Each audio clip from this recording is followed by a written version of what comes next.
Nasa 2,000 benepisyaryo ng DSWD ang nabigyan ng pamaskong handog ni Pangulong Ferdinand R. Marcos Jr.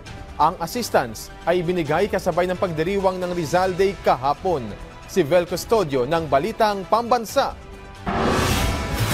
Nagpamahagi ng pamaskong handog ang Office of the President sa pangunguna ni Pangulong Ferdinand R. Marcos Jr. sa mga benepisyaryo ng Department of Social Welfare and Development. Nasa 2,000 beneficiaries ang binahagian ng assistance sa Rizal Park Open Air Auditorium sa Manila kasabay din ang pagdiriwang ng Rizal Day. Bukod sa assistance, nagsagawa rin ng programa. Naghanda rin ng performances ang mga dumalo sa year-end gift-giving activity.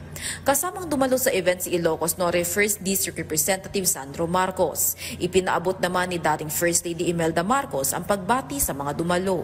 Lagi po namin kayo inaalala. Lagi po kayo nasa isip namin at hindi lamang sa isip namin kundi sa puso namin.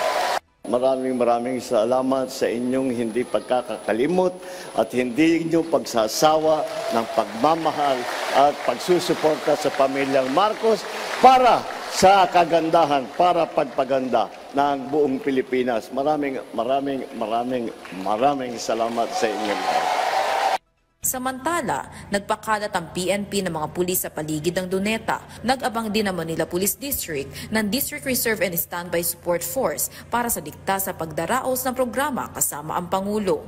Mula sa People's Television Network, Vel Custodio, Balitang Pambansa.